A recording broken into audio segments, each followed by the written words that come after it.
Graça e paz da parte de Deus nosso Pai e de nosso Senhor e Salvador Jesus Cristo. Como tratar o idoso? Último capítulo. Vida pós-morte. Pastora Terezinha de Almeida Fonseca de Carvalho. A Bíblia afirma há milênios, e a ciência começa a descobrir, que após a morte do corpo físico, a alma da pessoa permanece viva para sempre. O fato real da vida após a morte está comprovado há milênios nas Escrituras Sagradas do Antigo e do Novo Testamento. Ó Senhor, quão bom, grandioso, sábio e poderoso és. Tu és o nosso Deus. Gênesis capítulo 5, versos 24 nos afirma: andou Enoque com Deus e já não era, porque Deus o tomou para si. Hebreus 11, verso 5 nos afirma: pela fé, Enoque foi trasladado para não ver a morte. Não foi achado, porque Deus o trasladara, pois antes da sua trasladação, obteve testemunho de haver agradado a Deus. Observação: trasladado ou transladado é ser transportado, levado ao céu. Ser transportado por Deus ao terceiro céu, o paraíso celeste, em espírito, chama-se arrebatamento da alma ou do espírito, isto é, do ser interior que vive dentro do corpo físico. O ser interior, denominado homem interior, mencionado em Efésios, capítulo 3, verso 16, 2 Coríntios, capítulo 4, verso 16, e 2 Pedro, capítulo 3, verso 4, esse ser interior sai do corpo físico, vai ao terceiro céu e depois retorna ao seu corpo físico terreno. É diferente do desligamento permanente da alma e espírito, que, por ocasião da morte do corpo físico, parte para sempre desta terra e o corpo físico volta a ser pó, pois da terra foi formado. A alma do ímpio, a criatura, o ser humano ainda incrédulo, sua alma vai direto para o lugar do tormento eterno, denominado Hades, o inferno. A alma e espírito vivificado dos filhos de Deus, fiéis, perseverantes, obedientes ao seu Criador, vão direto para o paraíso celeste. Aleluia! O homem interior está ligado ao corpo físico por um fio de prata, conforme Eclesiastes capítulo 12, versos 6 e 7. Esse fio de prata se rompe quando se separa para sempre do corpo físico na morte. A respeito da vida eterna, mencionaremos alguns pronunciamentos e fatos reais que a Bíblia nos narra. Em João capítulo 11, verso 25, está escrito: disse-lhe Jesus: eu sou a ressurreição e a vida. Quem crê em mim, ainda que morra, viverá. João 3, verso 16 afirma: porque Deus amou o mundo de tal maneira que deu o seu Filho unigênito, para que todo o que nele crê não pereça, mas tenha a vida eterna. Marcos 16, verso 9, declara sobre Jesus Cristo: havendo ele ressuscitado de manhã cedo, no primeiro dia da semana, apareceu primeiro a Maria Madalena, da qual expelira 7 demônios.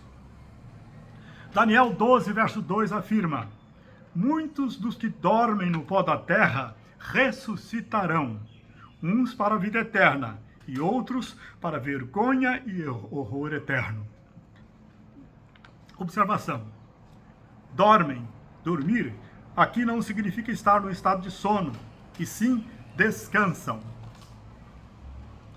A respeito da ressurreição de Jesus, a Bíblia esclarece: entrando no túmulo, viram um jovem assentado ao lado direito, vestido de branco, e ficaram surpreendidas e atemorizadas. Ele, porém, lhes disse: não vos atemorizeis, buscais a Jesus. Jesus, o Nazareno, que foi crucificado. Ele ressuscitou, não está mais aqui. Vede o lugar onde o tinham posto, mas ide, dizei a seus discípulos e a Pedro, que ele vai adiante de vós para a Galiléia. Lá o vereis como ele vos disse. Marcos 16, versos 5 a 7. 1 Coríntios 15, versos 5 a 8 confirma: e apareceu a Cefas, e Jesus apareceu a Cefas e depois aos 12.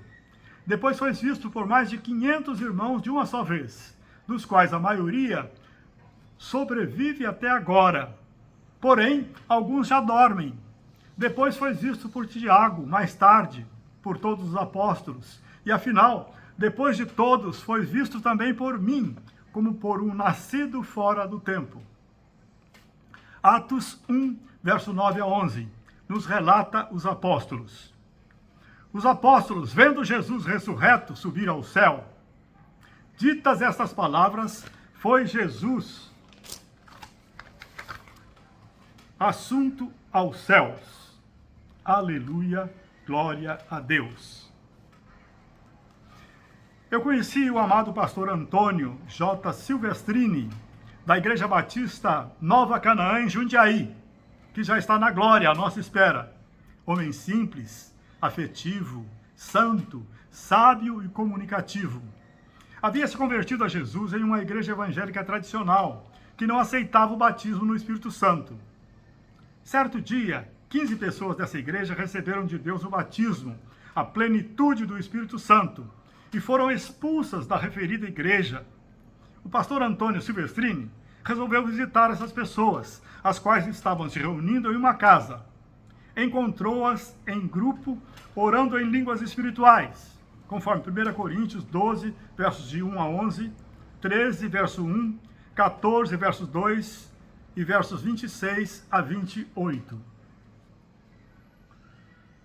O pastor Antônio, que era de uma igreja tradicional, estava sentado ao lado de um irmão que estava falando em línguas. Então ele quis saber o que estavam falando naquela língua estranha, que não era idioma conhecida. Quando abriu a sua boca para perguntar, sua língua enrolou, e ele começou a falar também em língua espiritual, como dos anjos.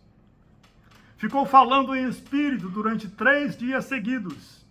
A seguir, Deus lhe concedeu vários outros dons, inclusive lhe deu permissão para ser arrebatado sempre que necessário, e deu-lhe o dom de ministrar às pessoas para, no poder do Espírito Santo, serem arrebatadas ao paraíso celeste. Eu presenciei isto acontecer várias vezes.